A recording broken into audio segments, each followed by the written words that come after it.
Hello, stream. I don't think anyone's watching, but we're going to be waiting 4 more minutes till we get started because there's not enough people yet.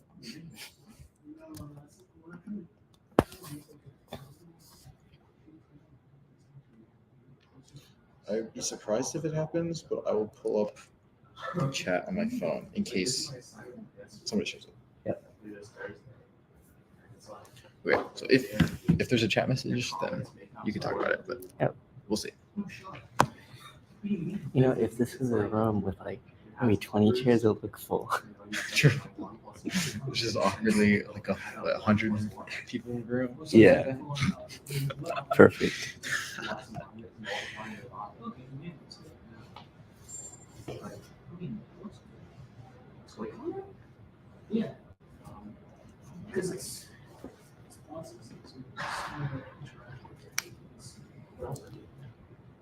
Hello, we'll be starting in a few minutes. Yep. You want us in the more fun area so everyone can hear what's going on? Oh, did you want to turn on the microphone, or you think you're good without it?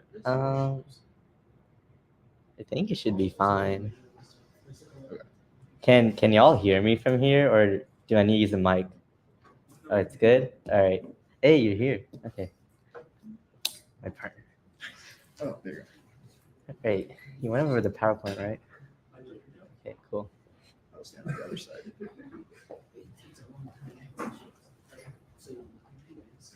We're just waiting a couple minutes. The couple more people stream in.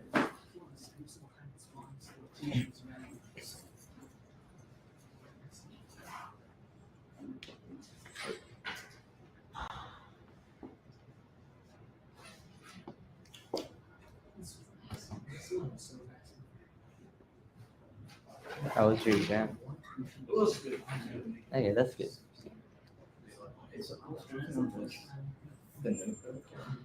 Mm-hmm.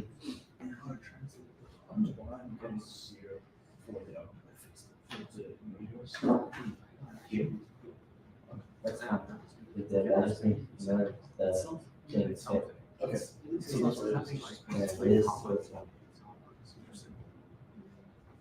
Our labs can get pretty crazy. The treatment was shooting is so I don't know if that's Yes,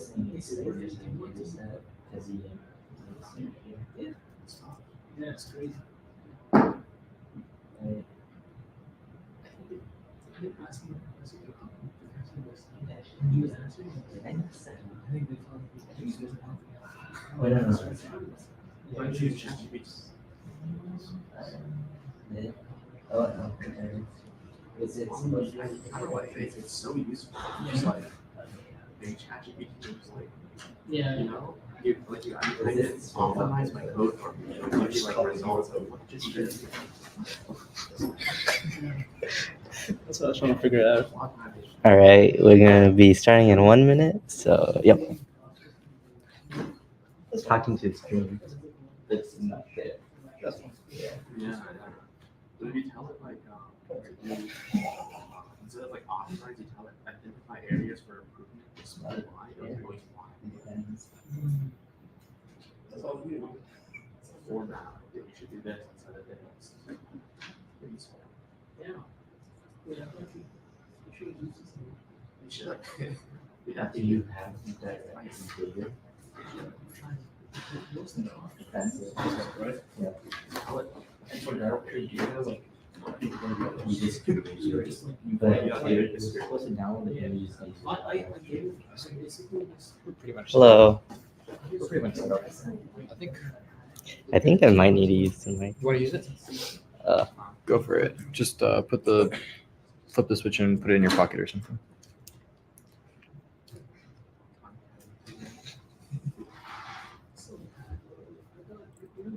is the rest of their courses just I'm not sure. You can clip it. It should be good. Okay. That's crazy. It's so sad because that's not here. Perfect. And yeah, just Hello. Hello. Okay, we're gonna get started now. Should I use the mic or not? Is it good with or without? Use the mic. Use mic. Cool. All right, so this workshop is going to be an introduction to deep learning with fast AI. And fast AI is a high-level machine learning framework that basically simplifies code uh, for building out machine learning models. So this workshop is based off deep learning for coders for fast AI and PyTorch, and that's where all of the materials from. So just as reference. So today we're going to be covering what is machine learning and how we train machine learning models, and then this idea of transfer learning and what is fast AI. I kind of briefly introduced it. And then we're going to be training a vision model and deploying it on Hugging Face spaces. So hopefully by the end of this, each one of you will have a custom vision model and deploy it on the web. Okay. So I want to just first start off with like covering some of the common conceptions with machine learning, where some of the myths are that you need to know a lot of math, you need a lot of data, and you need a lot of compute power. So to kind of demystify that, the kind of math you need for deep learning is not an insane amount. High school math is good enough, and assuming all of y'all are CS majors, you should be good. Yeah. And to demystify the lots of data part, we're going to be working with transfer learning here, and I'm going to show you how to basically, instead of using millions of data points to make a very good vision model, we can do in like 50 images to make like almost 90% accuracy, where it would be very difficult otherwise. And for expensive computers, you can just train it on a CPU. I'm using a MacBook, so it's fine. All right, so I'm guessing y'all are familiar with programs where you get an input and then you get an output. And that's kind of the base level of what I'm guessing y'all know. Am I wrong in that assumption? Okay. So the difference between a program and a machine learning model is one addition, and that is weights, and kind of introduce weights to y'all. So this looks very complicated, but it's pretty simple. On the left-hand side, you got your inputs, which is like X in this situation, and then you just multiply those by W, which is the weights, and then you kind of get an output when you add them together here and pass it to an activation function, which is out of the scope of this workshop, and you get your output. So it's very simple, and yeah. Okay. So when you're training a machine learning model, it's there's like two additions. One is checking how good your output is. Like, let's say the input was, I don't know, like text saying cat, right? And you wanted your output to be an image of a cat. So what you would do is in the performance section, you'd basically check if the cat image looks like a cat image, and you quantify it with like a number saying, this is 40% wrong, like this is not a cat. And then you use that information to basically update the model. So that's kind of how the machine learning model automatically learns, and that's where the whole machine learning part comes from. So just a quick pause, I know I'm covering a lot. Does anyone have any questions so far? Everything good? Thumbs up? Yep, okay. You got a question? Yeah, how would you like quantify how wrong the result is? So there's a couple of ways. In this example, where I was using like an image, one way could be like an image has pixel values, right? So if your output like just outputs all zeros, and let's say one of the pixels is like a 50 in the actual image that we're trying to get, you can just subtract them together, and that could be a pseudo loss function, which we'll briefly cover. This is more of a high-level overview. That's kind of the gist of it. You just do some form of figuring out how different they are, which you can accomplish by subtracting and then squaring. That's called mean squared error, by the way. But it's very simple, but it sounds very complicated. All right. Any other questions? The people who are just coming in, we were just talking about models having weights and how they automatically update. So yeah. All right, so this is a diagram with more like machine learning terms. So instead of saying weights, we say parameters, where it's just what the output depends on, and that's why it's called parameters. And instead of saying the model, we call it an architecture, which is just like in the next slide, it's basically just a functional form of a model. And instead of like outputs, we just call it prediction because we're not assuming that's always correct. And the labels is like basically the correct image, but like in the example I was talking about.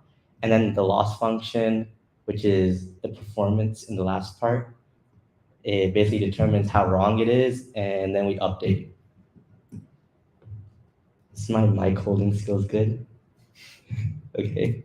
I have a question. Oh, sorry. Like labels, is that like the truth checker? It's more, can you rephrase your question? So are labels like the right answer to whatever something that? Yeah, exactly. They're the right answer. Let's say you input an image and you wanted to classify as happy or something. You would just say which one it misclassified, and like if it's wrong, so outputs are usually like probabilities. So if it put a high probability to the correct label, it will basically give it less loss. But if it put high probability to any other label, it will just say it has a very high loss. So you could use, as I described earlier, like subtraction, and then to make the misclassification like more apparent, you would just square it. But that's kind of out of the scope of this one because this is more of a high level overview, right? Does that make sense? Any questions? Okay. So when you get the loss, how do you update the model? Right, good question. So for neural networks, one of the main ways of updating is called stochastic gradient descent. It sounds very complicated. It's where you basically take the gradient. Are you familiar with the gradient is? Okay, it's derivative. Are you familiar with the flip? Okay, so it's basically like a slope on a line, and you just subtract the parameters by the slope. And it takes a bit of explaining to get to that, but that's kind of the gist of it, and it'll allow it to move in the right direction. And yeah, okay. Any other questions? All right, we good? Okay. Okay, that's the jargon slide.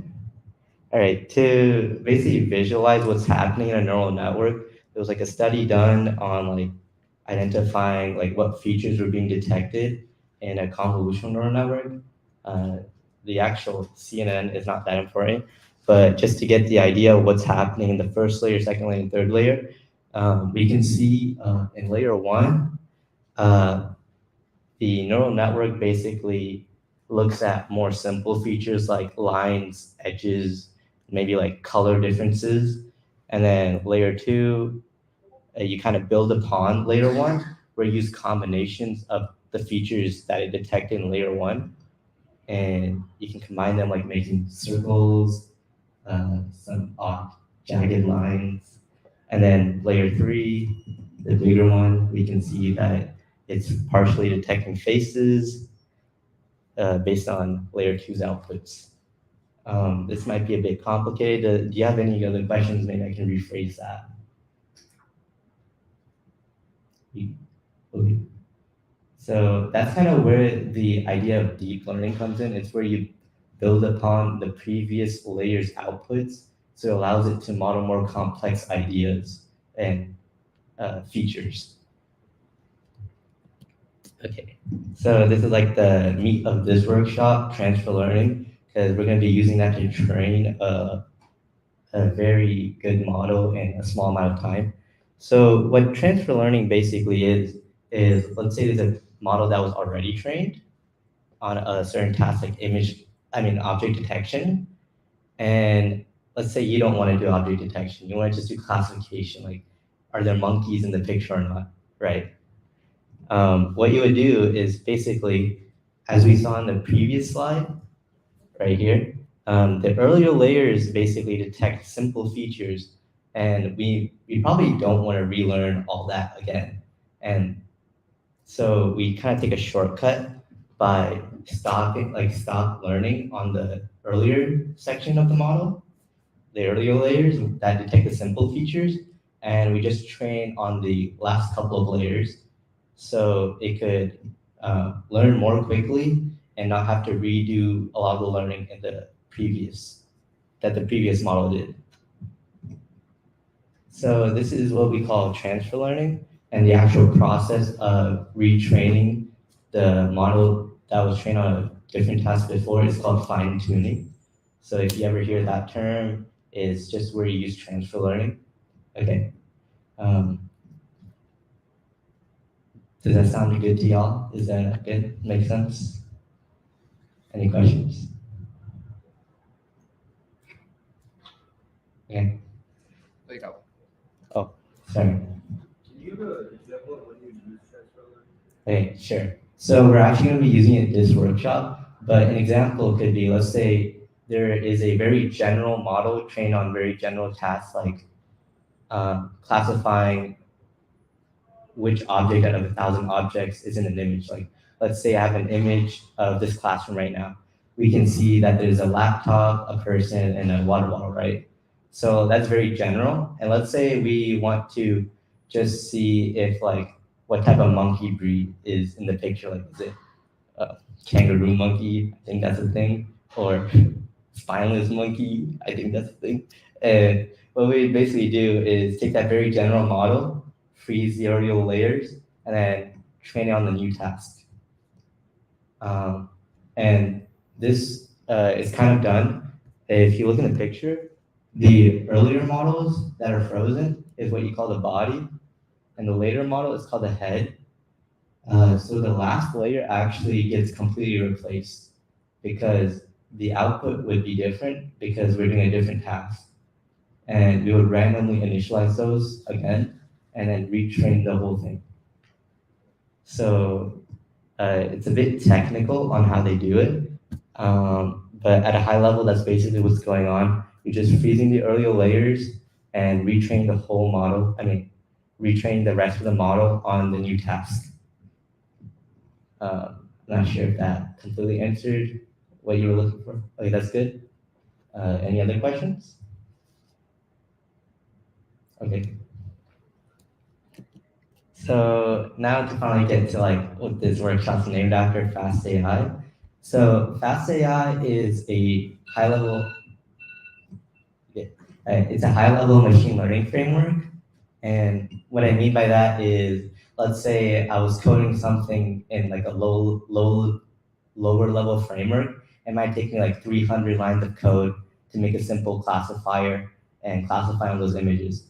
But using this framework, fast AI, I could do it in like 5 lines of code. So that's like a major productivity increase. And it also has a side effect of being a good introduction to people who are just starting out. And that's why I'm doing a workshop on it. All right.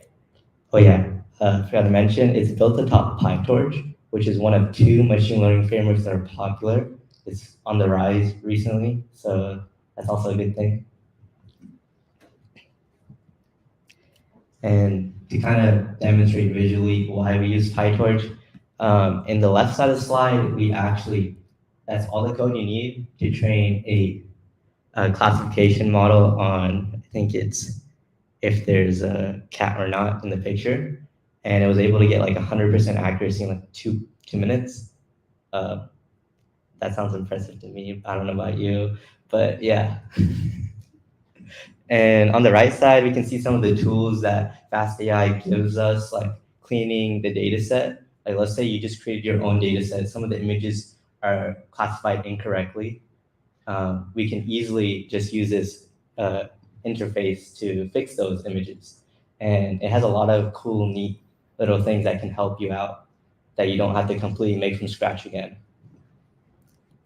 All right, not to get to the actual workshop. So this is workshop time about Bob the Golden Corner.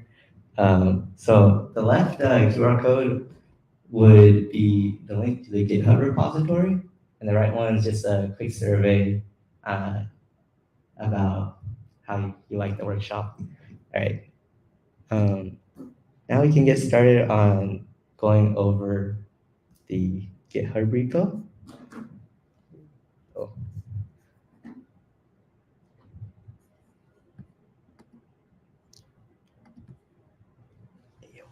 So like a end presentation thingy at the top, yeah, and show. There you go. All right. So, wait, maybe I should have this up a little more. So the GitHub repo is on the left. If y'all want to get the link, I'll give y'all like a minute or two. Let me know when y'all will have the link. Sure.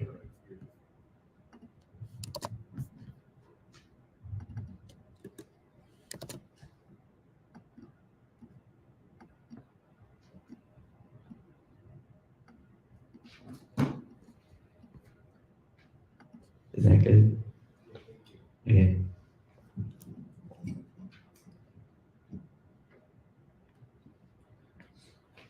Everyone good?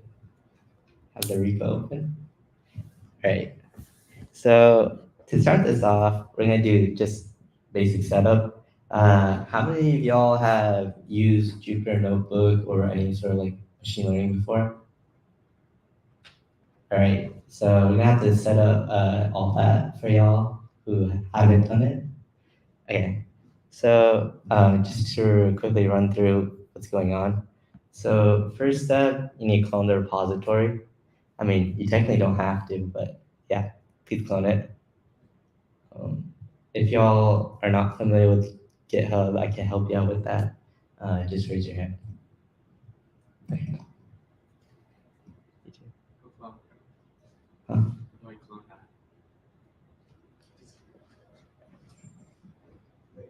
You wanna help them out?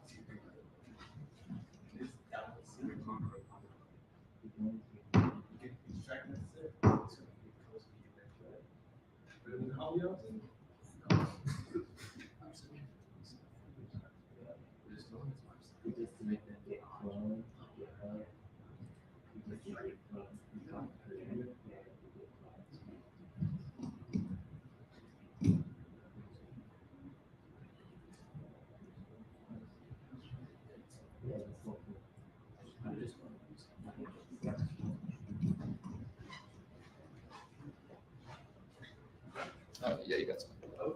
Yep. So I have an Anaconda downloader. Hello. You do what you can get. You should still need to copy the repo. That's just to have the notebooks we're gonna go into. Right. So for the rest of you who already know how to clone GitHub repos, I'm gonna need y'all to either install Anaconda or use Google Colab. Anaconda is just like an environment setup. Yeah, okay. So all you need to do is go to this link on the GitHub repo, find your version of device. And let's say it's this one. Say I'm on Windows or something. Oh wait, there's a GUI thing here. Okay. And you just download it. You can open it up and it has like an interface. You can just click continue, continue, continue, agree, and install. I already have installed, so I won't go through that. Any questions with installing Anaconda? It might take a little bit.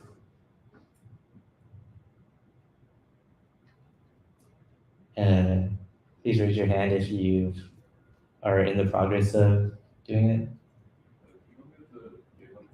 Yeah, sure. Okay.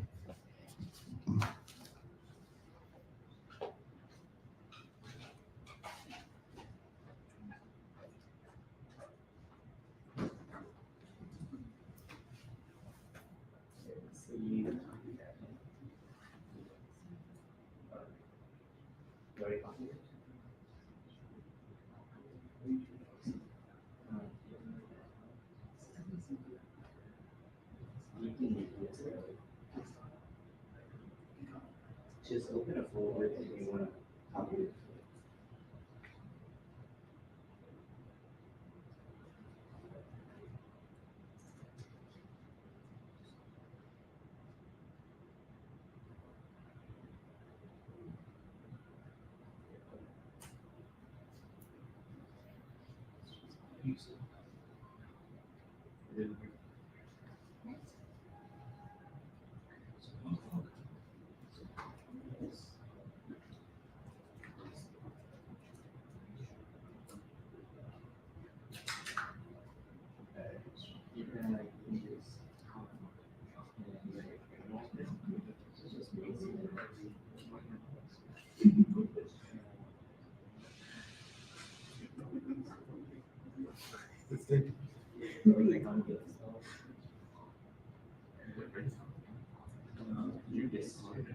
No, I'm just trying to.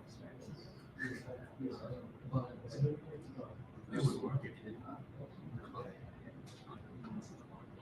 I'm right on this install.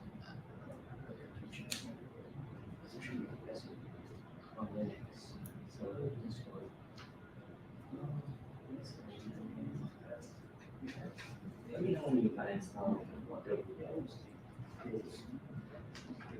So,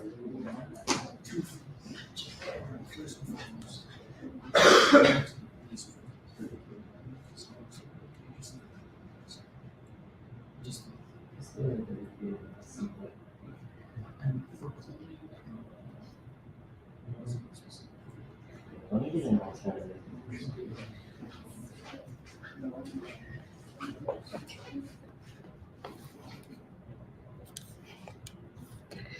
All right. To give a bit of an alternative to just cloning the repo, you could also, I think, just download the zip of it here. So you click code and click download zip, and you got the repo. Yep. Okay. I think that was much easier. I don't know why I went through that. Okay. So does everyone have the repo cloned or on their device and Anaconda installed? Just raise your hand. So, okay, Anaconda installed, got the repo cloned. Okay. So all the instructions are on GitHub, so you can just follow along. So we're gonna first create an environment where you can download all of your dependencies, and you can do that by using the command conda create and then dash dash name of the environment you want to create, which we're just going to use Torch as the name. So raise your hand if you need help with that or you already did it. Yeah.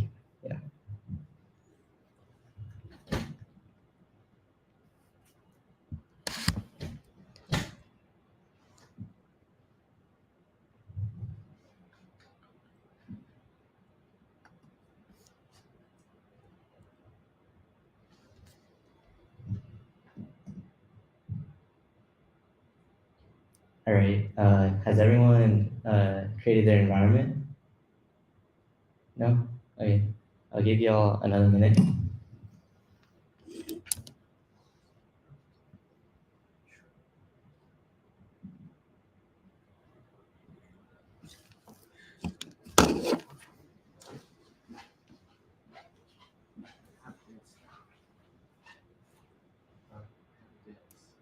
Right. Did you create your environment? Did you download Anaconda? Okay, you can go to the link here and download Anaconda.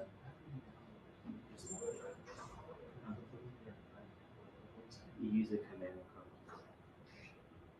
But you just click the command prompt and copy and paste it. I think they should have mentioned that.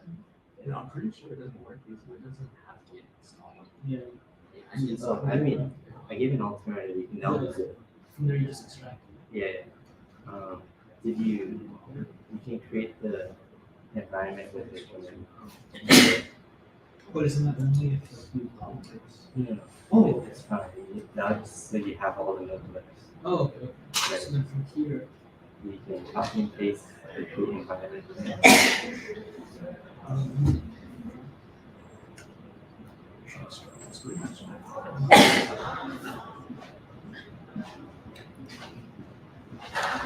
Hello, hello. Do we got the environment set up? Just raise your hand if you're done with it.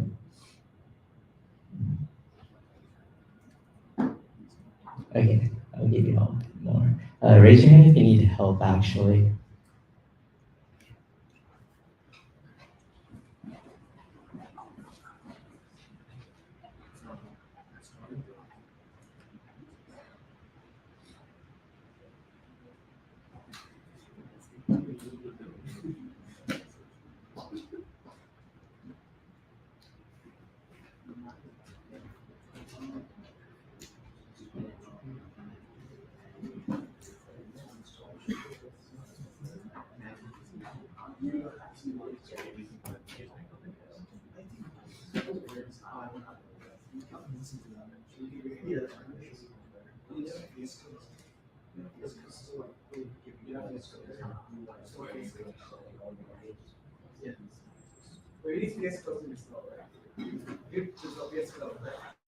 You don't have to this.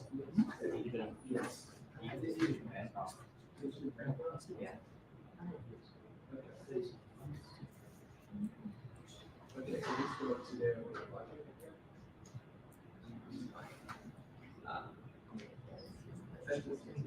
Yeah. So just go to, let's go there. What was the project?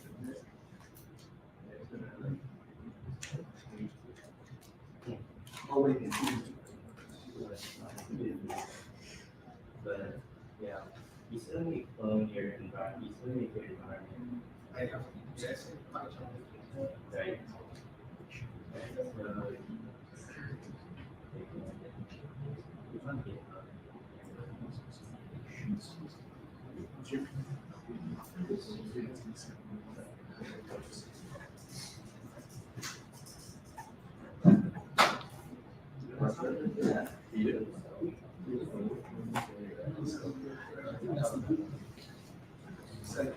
So like, you have to see into the,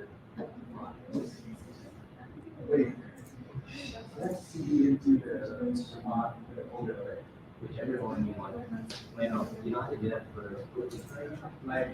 like to get another one to see into the folder. Then you just have it in. Yeah, that's it. Just do like five times.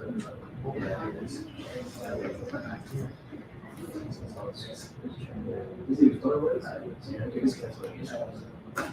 Okay, just go to the windows. And then go to, you can just go to CSV. Just do CSV. Then try to content. Just click content, just content, just content. Okay. Next time. Go to, You just. go to.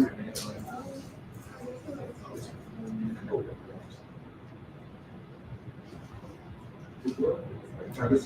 Oh, you're trying to install it. This is like I need to add a comment to the installation of their requirements.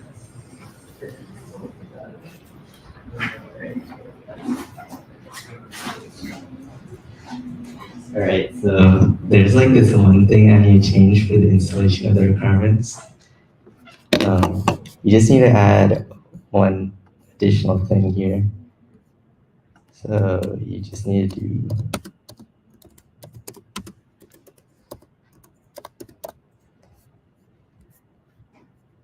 and everything should work if you look at the repo again. You do con install requirements.txt and then dash C, which stands for channel, and Conda Forge.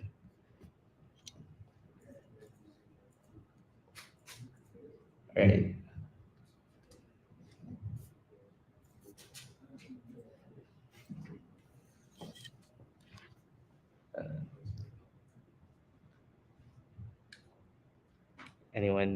Anyone need help with the installation? You good? You need, oh. Wait.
Okay. Instead of doing conda install, just use the pip install.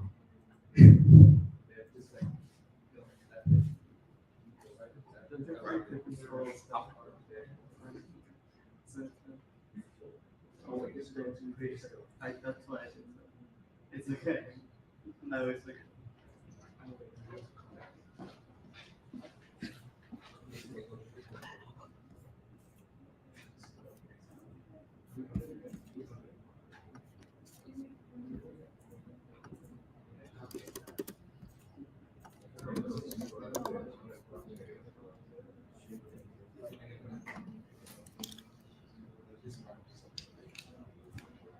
All right. Just raise your hand if you got your shit stuff installed.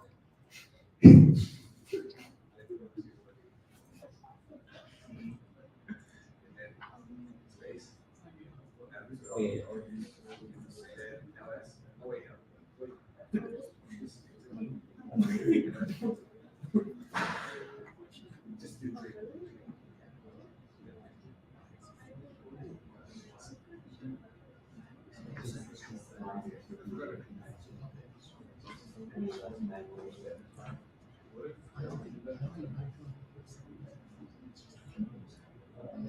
I'll try this one.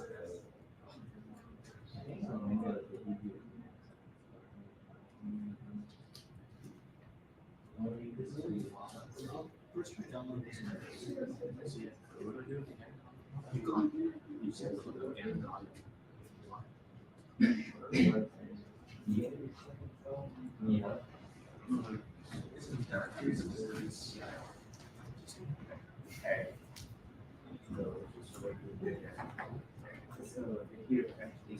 now, okay, that's good. So now you.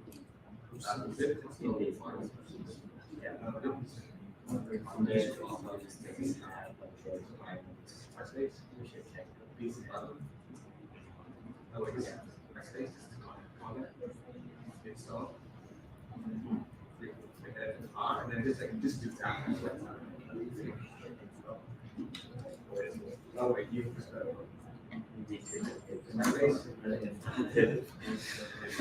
Sorry. No.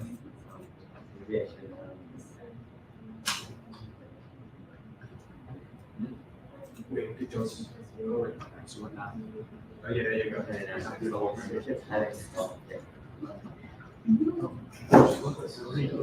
Because okay. No, I just.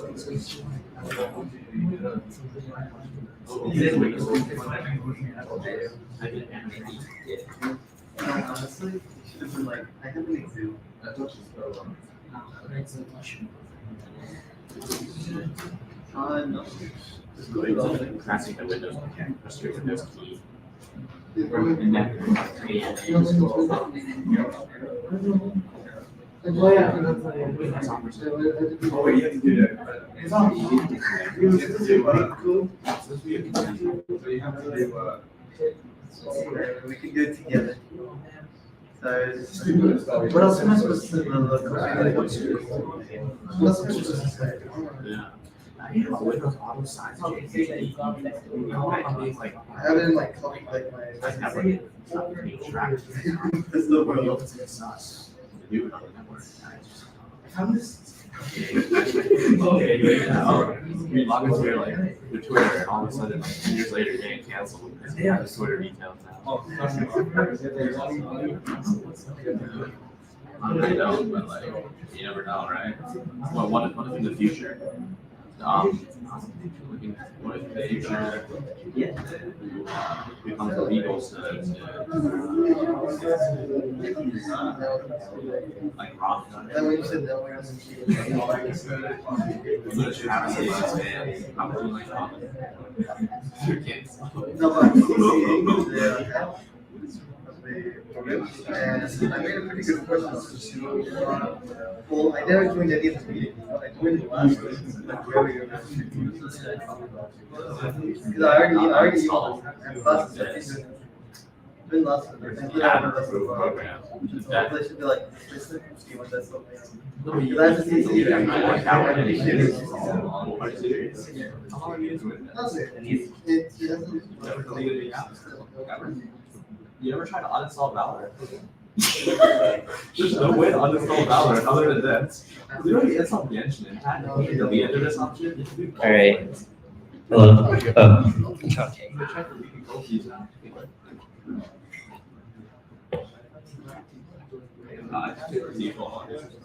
Okay. No, we just It's one of those default.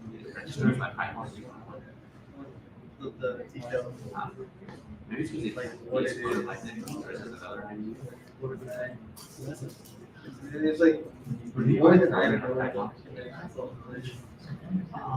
Yeah, I installed VS Code like a month ago. Everything was scratch.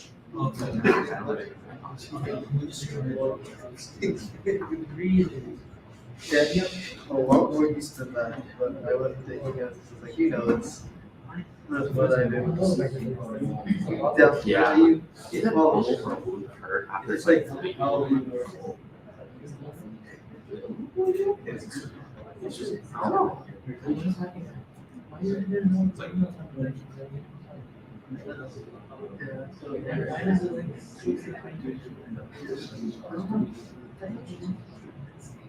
maybe. What?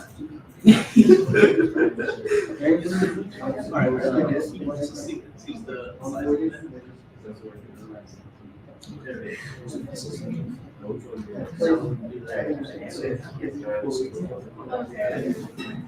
there it is.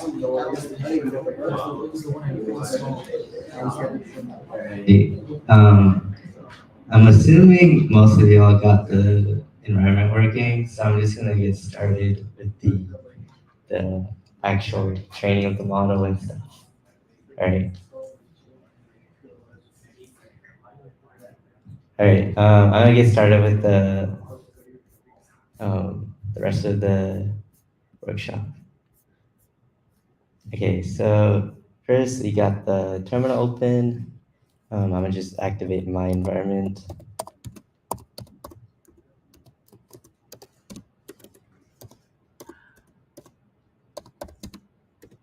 Oops. All right, got my environment activated. Now we're just gonna type in Jupyter notebook to open a Jupyter notebook.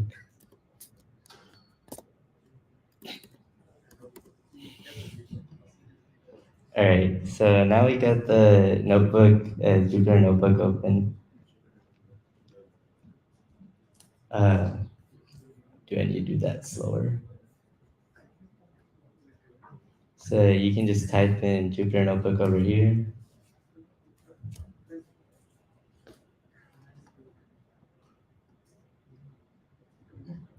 To open the Jupyter notebook.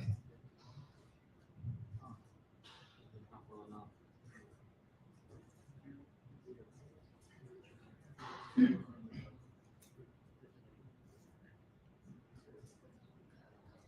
right. I'm assuming everyone's good with that. Okay. All right. So I'm gonna just go through the training notebook to kind of explain what's going on and introduce y'all to fast AI. So first things first, since we are going to be training a vision model, the first line, we just import FastAI's vision library. So we do import vision.all and import everything from it. And since we're going to be downloading images from the internet, we would need to use DuckDuckGo search because they don't require too much. So from DuckDuckGo search, we just want to get DuckDuckGo images. So that's what this line's about. And for the data part, we're just gonna import fastcore.all. All right. And we also need to do a downloader. So FastAI has a library for that. It's called Fast Download. We just import download URL. Time isn't really necessary, just to add sleep. Okay. So there's 4 steps to this. The first is we're going to be creating a custom data set. So how we're going to do that is we're going to basically use DuckDuckGo search to search up images on DuckDuckGo, and we'll get all the URLs for those images, and then we would download that using fast download, and we get all the images in our like data directory, and then we would verify if the images are good to use using one of FastAI's tools. And then we would create the model and fine tune it. So those are the 4 steps. And I'll just walk you through it on this notebook. Okay. So first things first, before we download all of the images, we need to choose what we're going to be doing our task on. So I just arbitrarily chose monkeys because monkeys are nice. I could literally change it to whatever I wanted, like cats or dogs. Maybe I'll do that. But yeah. Okay. And then we have to define our output directory, like where we want the stuff to download. So I just use, you can create a directory, which is like a folder, if you're not familiar with that term. You create a folder and you just make a path to it. So here we got output directory being data, because I have a folder called data over here. Okay.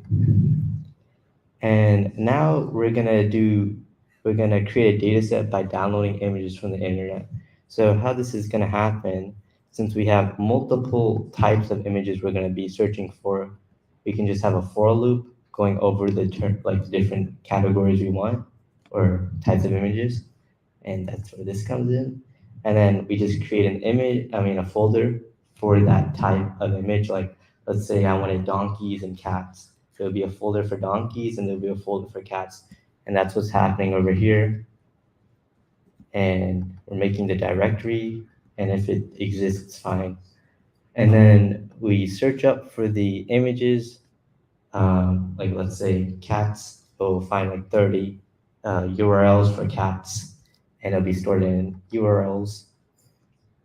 And then we just do download URL. We use this thing called try accept. So in case there's like errors downloading it, we'll just continue. And that's where the accept and continue is here. So I just download it all and resize at the end. Any questions with that? Does that all make sense here? Okay. So to show how it kind of looked like, I did this beforehand, so I don't have to wait for all the images to download. So with all of those categories, it'll create a folder for each category over here, and you can see like images that it's downloaded, like monkeys, the species of monkeys, because monkeys are nice.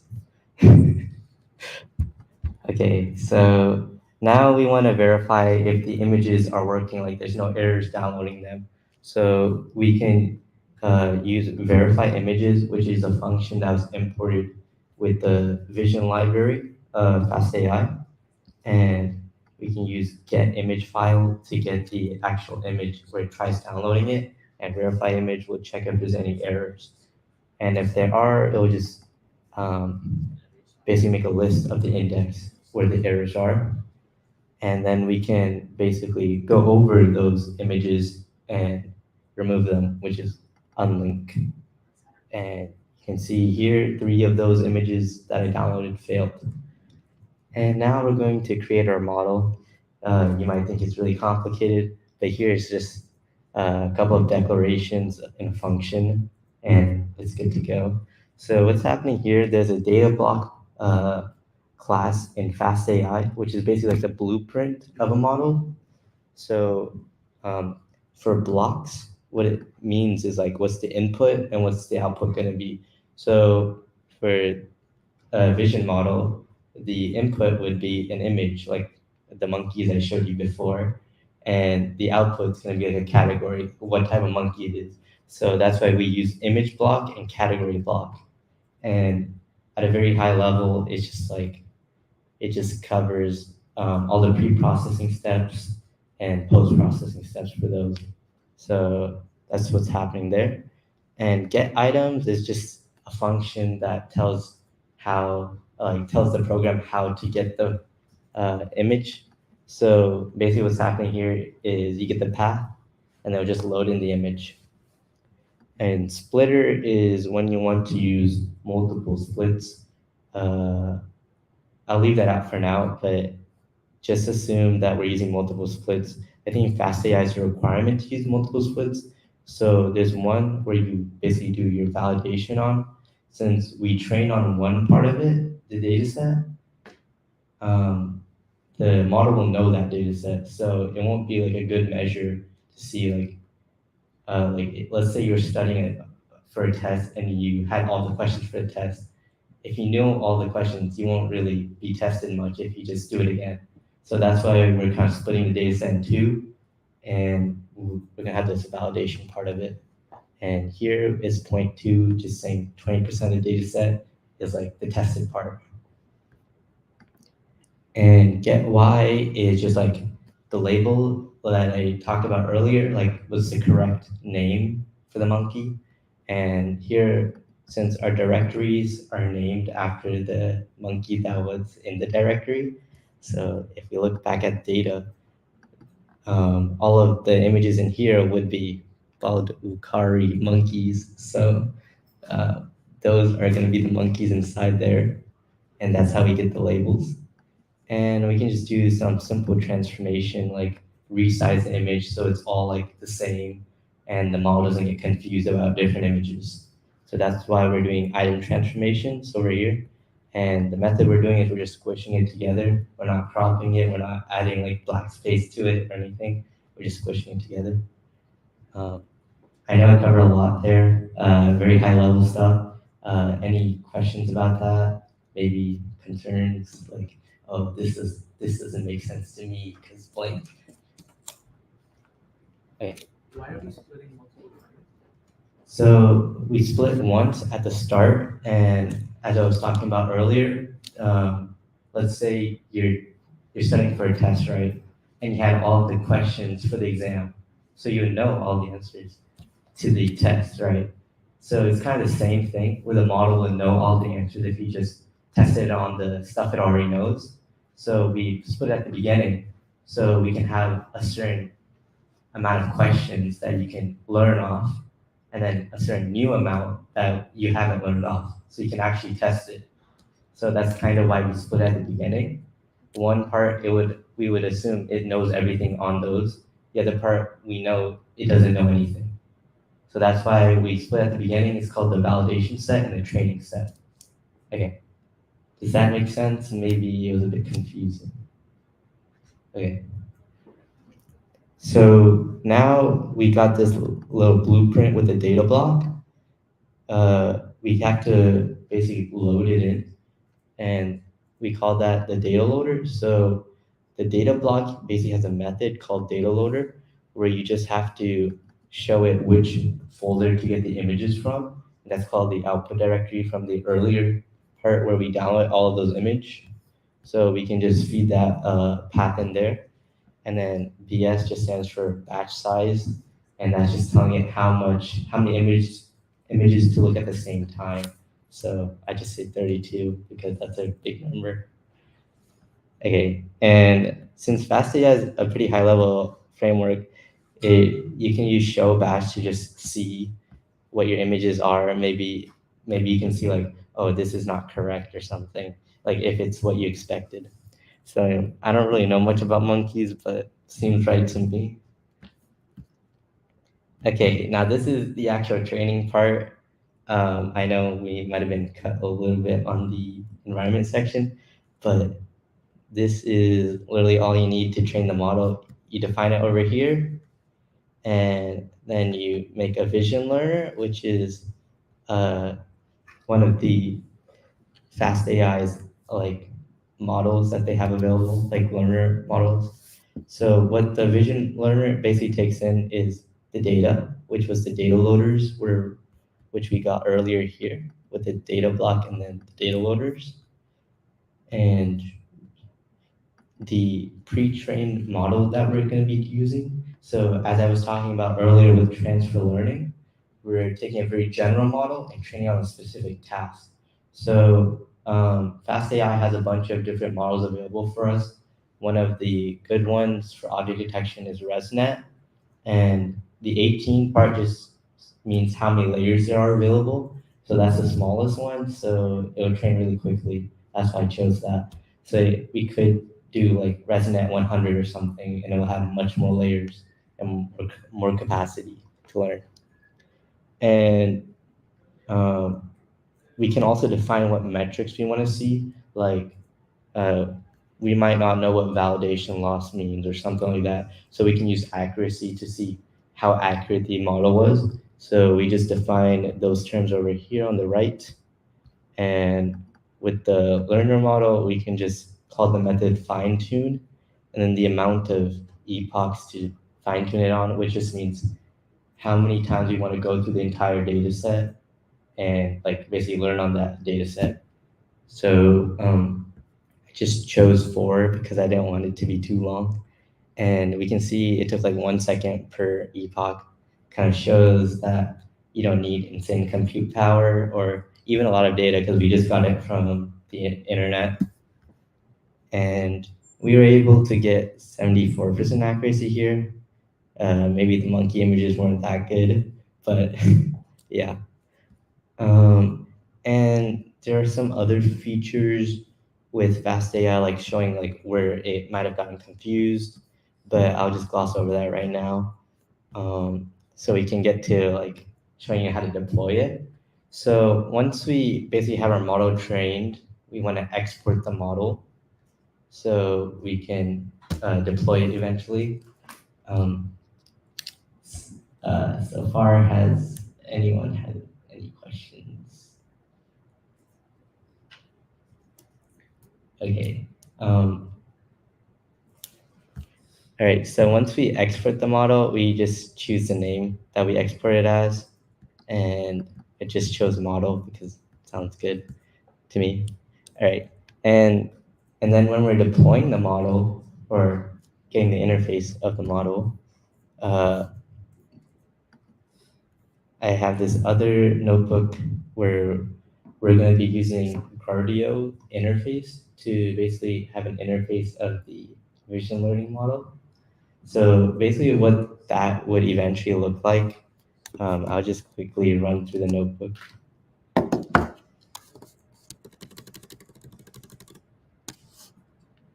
Alright, just to show you all what it will look like. So it should look like this, the interface, once you finish with all that. And what it would basically do is, let's say I want to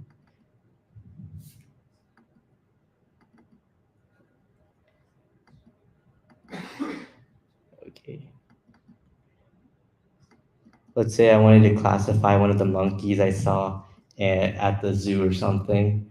We would just drag in the image, let's say this very nice looking monkey. We just put the image in here and submit it. and then it'll output the probabilities that the model found for each of those classes that we had available when we were downloading those images. Okay, and so how we do all of that is first we just input the vision library from fast.ai and the Guardio interface. And since we trained the model in the previous notebook, we just have to import it in by doing load learner and then the path to learner. And then we just have to show the categories that the model is using and then we just make a list with those categories. And to basically show the model how to do its classification task, we just make a quick little function where we get the prediction by doing learn.predict, which is the learner we defined up here. It would just predict the output label based on the image. And we get some probabilities and we just zip that with the categories. So what zipping does is basically do kind of this, where you have the category name and just put it right next to the probability. So that's kind of how that would look. I can show you an example over here, but y'all can mess with the notebook when you guys have the time. But yeah, and then we just got to set up the interface. So we got to do a couple of things. We got to show Guardio's module where the inputs are and like how it's going to come in. So Guardio has like this method called inputs, and we just have to tell it which input it is. And since we're using images, we just do image and then the shape of the image that we want to basically get. And same thing with the output. We just do output and then the type of output we're trying to give back to the interface. And that would just be label and then parentheses. And yeah. Okay, so now we're doing the interface part of Guardio. So what we're doing here is we're going to use Guardio's interface method, and we just give it basically all the things it needs to display on that nice looking interface over here, which is the function that you need to call when you put in the image. And that's what we did over here with classifying the image. And so we just give it that function. And then for the inputs, we just have to do the input section that we defined earlier, and same thing with the outputs. And then we can just launch the interface, and I do inline equals false, so it just doesn't launch it in Jupyter Notebooks and doesn't like a server where it's like here. All right. So on this interface, what would happen if you put a picture of a monkey that isn't listed on it? Yeah, it could take like any picture and it'll just classify it. So let me just download an image of a monkey. I don't think this one's in there, but it looks nice to me. All right. Okay. Let's just get that monkey in here. All right. So apparently the model thinks it's a mandrill monkey. Is it? I don't know, man. But yeah, that's basically what happens when you put in random monkey images into this one. All right. Has anyone actually followed along so far, or we just stopped at the environment section? Just raise your hand if you've gotten this far. All right. Okay. I'll just quickly go over how to do the deployment of the model. So first things first, I showed this in a notebook. When we're actually deploying it on Hugging Faces Spaces, we wouldn't want it in a notebook, so we can just copy all of the code here into like a Python file. And when we want to deploy it, we just go to Hugging Face. So, Hugging Face. And we can just create a new space and name the space monkey. All right. And when we're going through this, we click Guardio because that's the interface we're using. And the good thing about Hugging Face spaces is they basically give us free compute, and that's available here. And since we want the repo, the space public, we can just create space.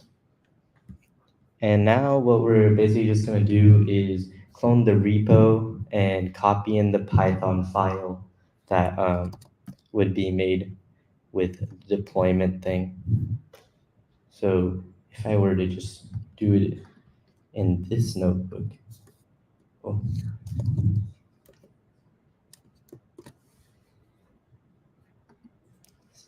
Okay, so just copy and paste the cloning of the repository, and then we can just copy over the files. So I already put it into its own monkey classifier file, and we just copy over this file and then the model one because those were the two that were needed for that. And I think we also need a copy over requirements file, which will just contain the different modules we used to the new repository that we just cloned. So I'll just move it to monkey that we cloned in this repository right here. And when we want to basically commit our code to the Hugging Face space repo, we can do git add dot. The dot just means add all of the files in the new changed repo. I think this is the wrong repo actually. So we just go into the new repo that we made and do git add all, git commit, which just means I want to make this new addition to the repo. So you have to like kind of put a message.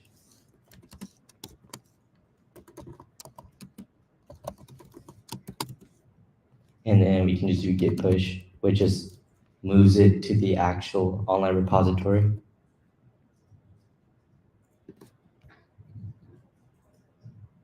So it's going to take a little bit because the model was a bit intense for the Hugging Face, I guess. So they were compressing the object and then writing it. Okay, anyways. Now, if we refresh this, we should see it go in there.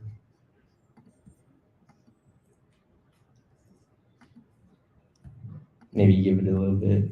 Oh, yeah, it's there. My bad. Okay, marked as unsafe. I think that should be fine.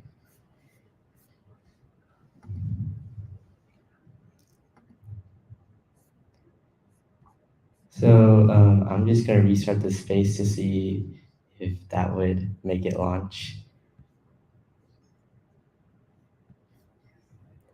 Oh wait, I think I messed one part up. Instead of naming it whatever you want, you just have to name it app.py instead of like monkey classifier like I did. So you just have to rename this file to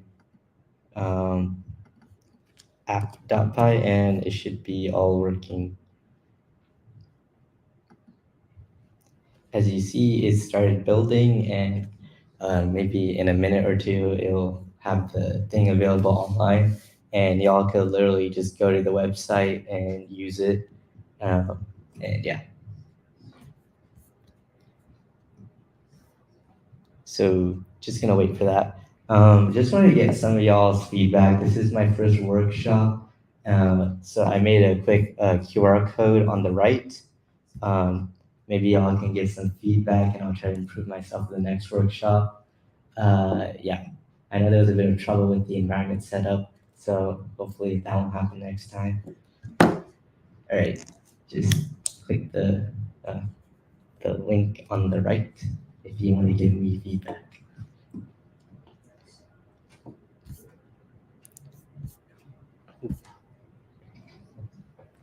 I'm just waiting for the Hugging Face thing to happen. Oh, you got a question? What's the question? On the right. This is module not down there, the training.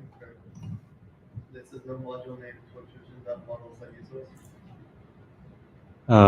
Okay, I'll take a look.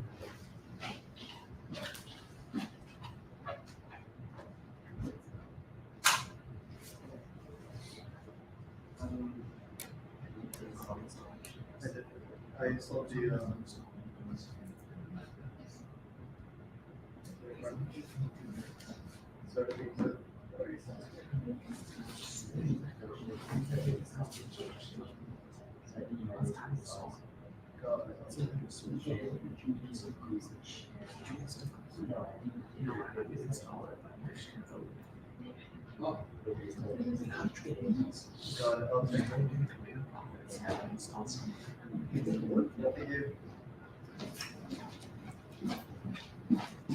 All right, hopefully the Hugging Face thing is working now. Oh, is it? Okay, it should be working. Okay, it's still building. Any questions, guys? Maybe y'all want to know anything about fast AI, maybe deep learning. I can answer your questions about that. Okay. All right. Any concerns, like how to set up your environment? Maybe I can help you out with that now. Okay, sure. What's up?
Things that you want to do on this side, and that's what you would want at least 1 terabyte. Then I'm looking at this, $35 for 5 gigs, $39 for 1 terabyte. Look how high that is. I see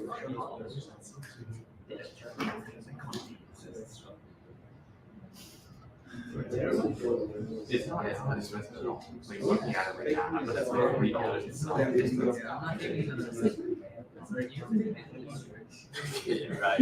I'm not like you, you know. I calculated it out and I only spent $350 a month. $40 would be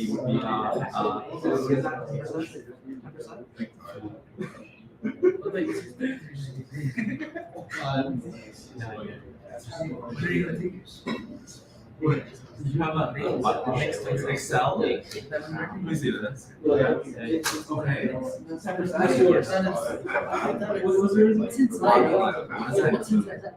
No, it's just groceries. It's like around the same.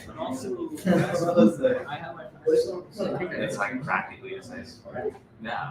Yeah, I was wondering Yeah. No, it's just a plan. The actual But isn't that the opposite of how budget is supposed to work?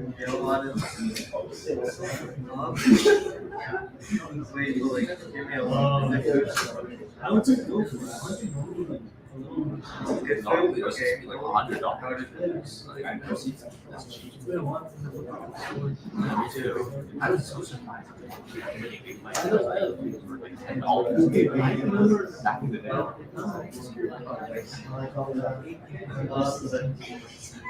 That was like rare. It was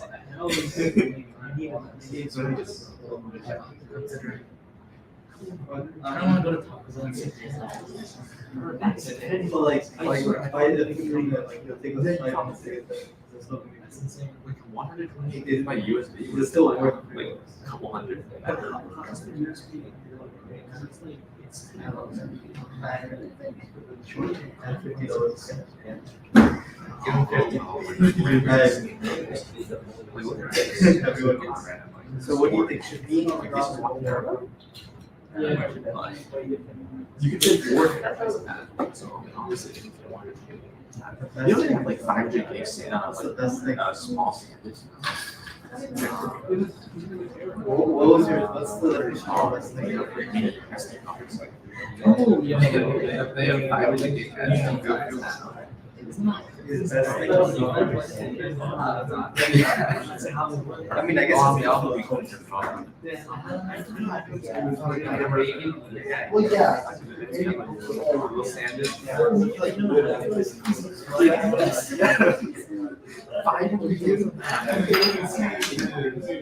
Maybe. It's like 25 gig max.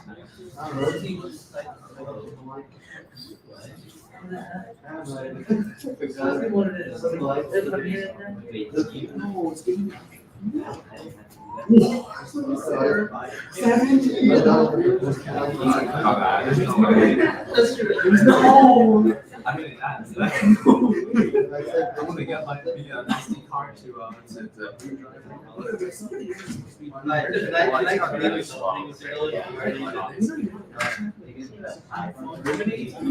I'm really like a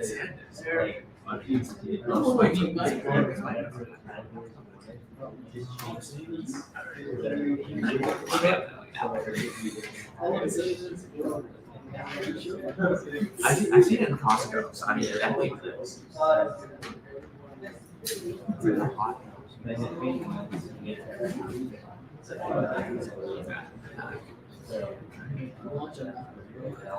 You hear about CSGO too? Beautiful. Yeah.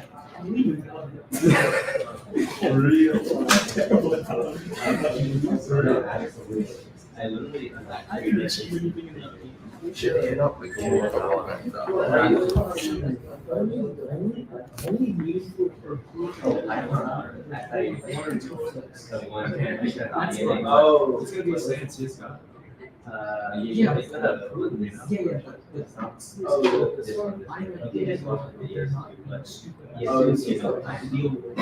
I guess, but not in all the smoke or shit or responsive smokes.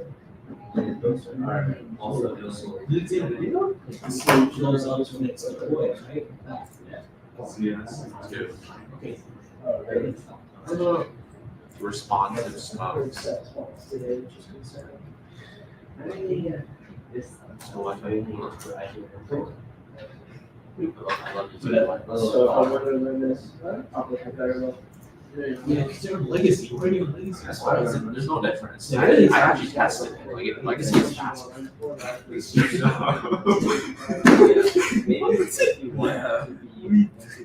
You never like go inside each building when you're like 2 a.m. and you're like, okay, what's the Wi-Fi speed here? 2 a.m. Like legacy is unironically faster. It had higher uploads, higher downloads. But what devices were? I think it's a firewall. Yeah, it's like it's loading. It's just Same thing, but Just like servers.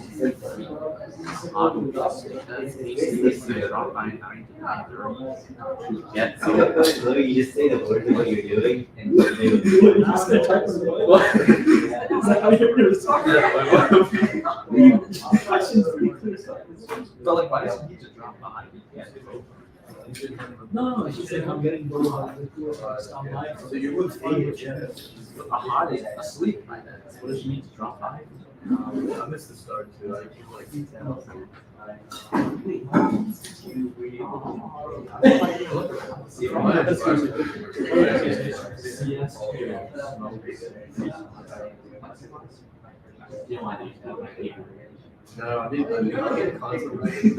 You are not a real person, dude.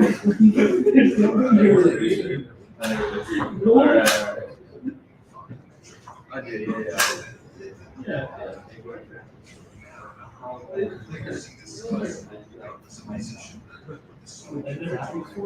I would say like it's the environment where it's the work it'd be like Yeah.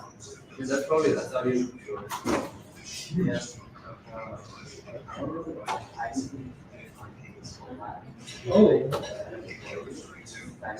Oh. It's really cool. Actually, you know what? Mine's still the CS. I would say I still CS over valid for That's the first Pretty much. Probably they're like pretty nice. Pretty good about like already having practice and talking to people and stuff. Not much stress to do. I think we're good to turn off the stream at this point.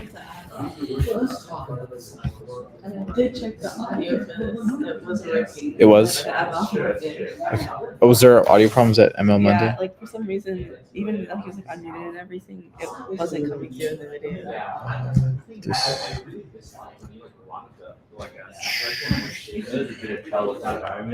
Do you know which tab the StreamYard thing was on, or which window?